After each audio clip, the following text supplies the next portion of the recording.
Hello, welcome to Tarot with Tanya. This is 7 cards for 7 days.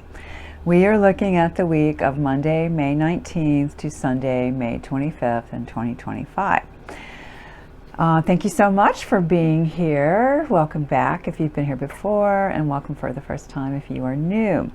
I will talk a little bit about the week's astrology. We've got some movement this week, and then I'm using the Wildwood deck for our 7 cards, and then we'll finish with the Tree Keeper's Oracle. So, as always, take what resonates for you, leave the rest behind. Keep developing your own intuition. It's an interesting, I'll skip to the cards for a second, interesting week with those because we have a lot of 8s. And I was trying to figure out some numerology on that, but it just kept coming to that 8. So I'll talk about that when we get there.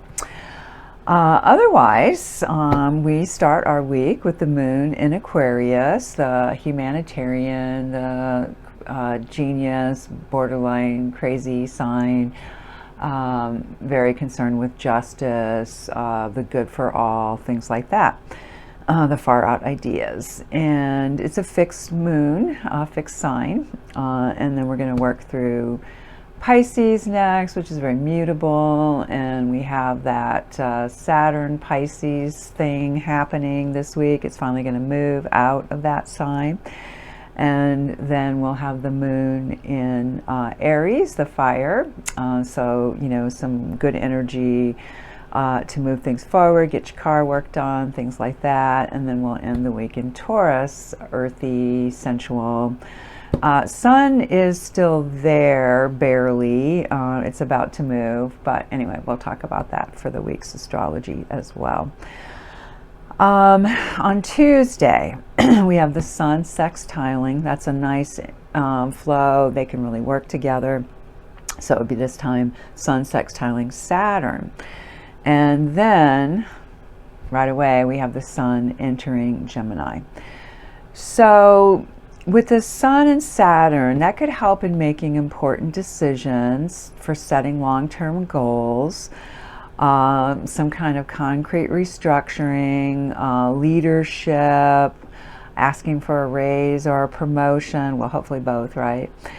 And that's the Sun sextile Saturn energy. Saturn, it's very disciplined, organized, just like structure, wants to get things done. Sun brings in all this expansive, wonderful energy and light.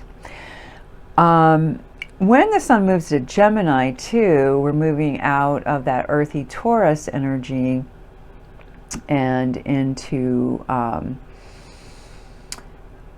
the mind, the mental. Gemini favors things like short trips, mental stimulation, really likes to be curious, can be very charming and quick-witted, and generally more carefree. When we get to Thursday, now we have Venus trining Mars. And the Sun sextiling Neptune. So it could feel like a friendly and relaxed attitude. Venus, the classic feminine, Mars, the classic masculine, getting along fine in a trine. That's a harmonious kind of energy.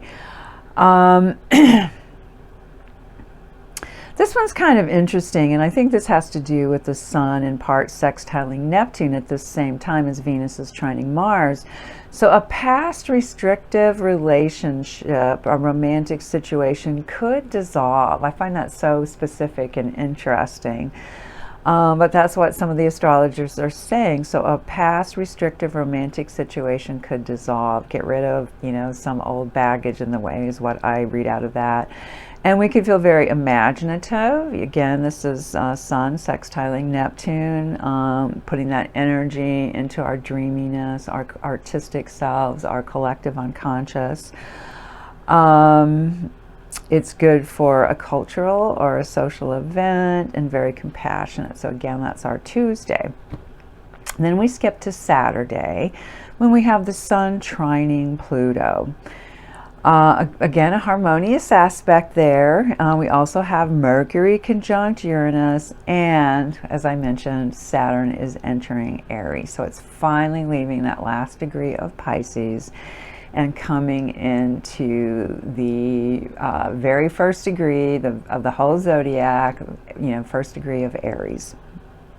So this day could help our self-confidence. It could help us have quiet power. That would be the Sun and Pluto trining.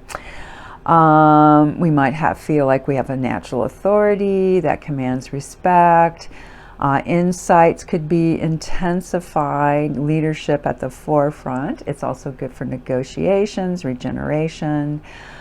The mind can move like lightning. That would be the Mercury conjunct Uranus. It's sort of like Mercury is a kind of more ordinary mind and Uranus is the higher mind. So those two coming together, we could have really quick, maybe even amazing creative thoughts, especially with that Sun trining Pluto.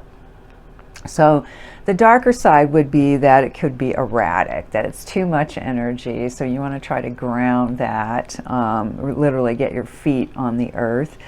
And, because it's Aquarius, Uranus is the ruler of Aquarius, let me put it that way. There can be that rebellious kind of attitude too. So you want to just kind of be mindful of your willfulness. All right, so... Oh, and I want to say more about the Saturn and Aries too. So, Saturn, as I mentioned, the discipline, the structure, being organized, getting things accomplished in a long-term sort of way. When it goes into Aries, it'll get more energy. Pisces is more passive. Again, the dreamy, the imaginative, the trying to get disciplined about your spiritual practices, perhaps. Now when it goes into Aries, there's going to be a lot more oomph behind that. And of course, if you've got an Aries rising, Aries sun, Aries moon, you're going to feel it more. And you need to know those degrees. Like it could still be, in the house before, something like that. So just check your chart. But we should see some shifts with that. Hopefully maybe more transparency as well. And then finally on Sunday, we have Mercury entering Gemini, leaving Taurus, and it sextiles Saturn as well. So this could be very strong self-control. The mind could be very structured with this because of the Saturn, Mercury the mind, Saturn the structure. Our concerns are serious. We're very disciplined, reliable, organized, and practical. A great day to clear the desk of backlog work. All right, so that's our week in astrology. And as I mentioned, I'm using the Wildwood deck, and we have 2 majors for the week. But what's interesting to me is the 3 8s, and then even at the bottom of the deck there was the 8, the stag in this deck, which is like strength. So we start with this 8. We have fire this week.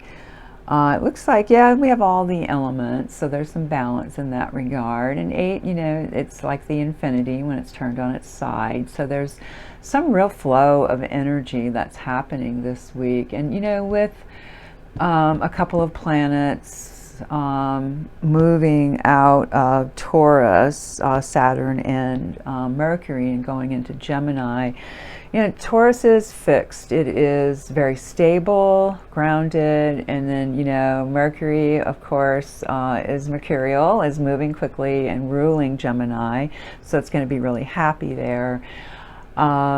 And with Saturn going to Aries, that's that fire energy, but I think things will fire up in a positive way. And here we've got some fire, right? So there's strength with this. This can be very amorous. It can be very creative. It can be very much getting your message out in the world.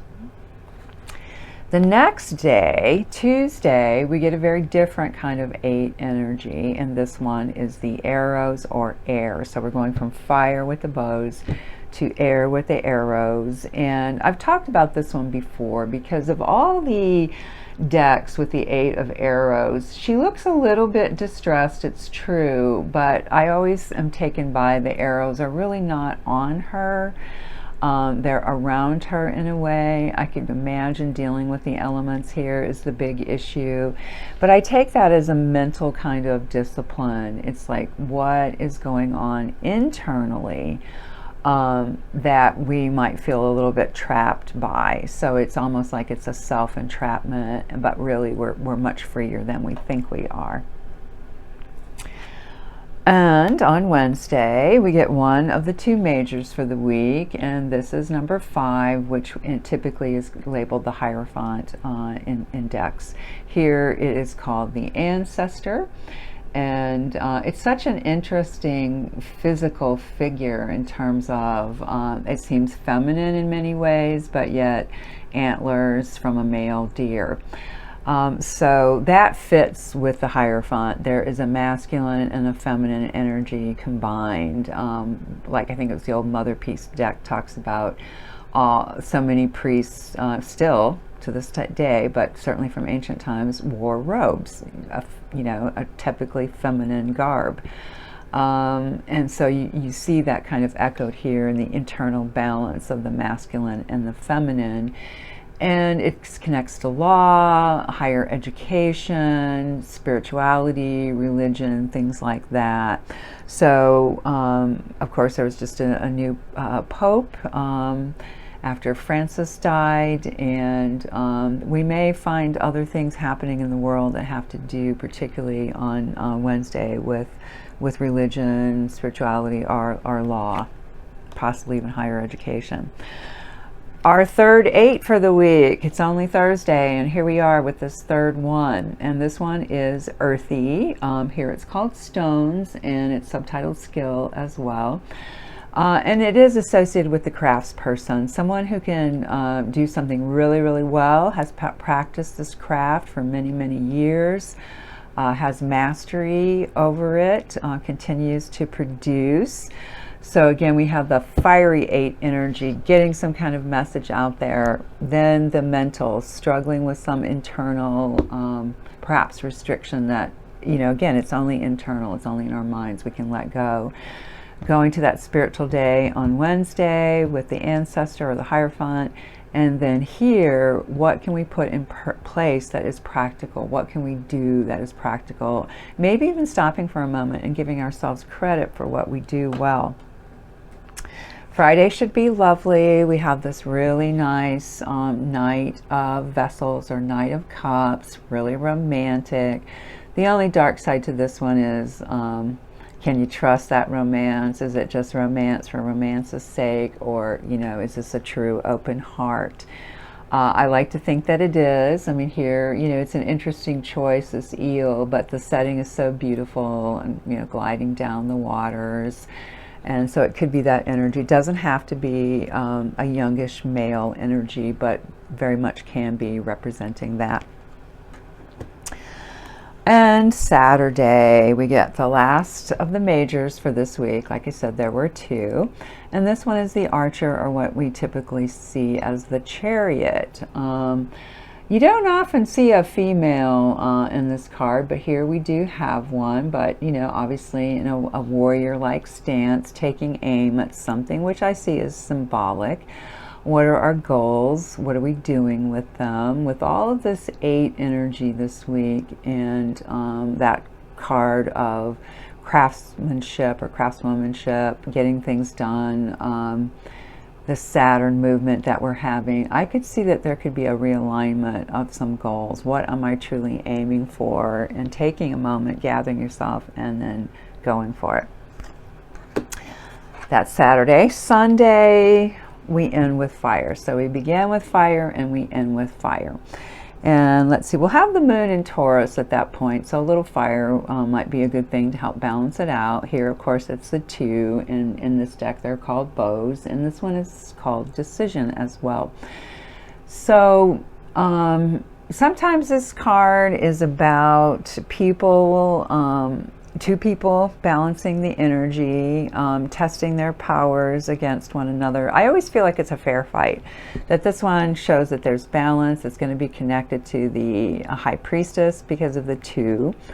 And it's one of the gifts, you know, to be comfortable with another person, in the presence of another. Can you still have your fire, and you can balance it with the other person's fire? So it can be a bit combative, but it can also be sparky and a lot of fun. So as I said, that 8 really dominates the week, because as I mentioned also, we have that stag, it's called here, but 8 in the majors was on the bottom of the deck too. So really looking for your balance this week, and thinking of that infinity flow. What are things that you want to facilitate flowing in your life?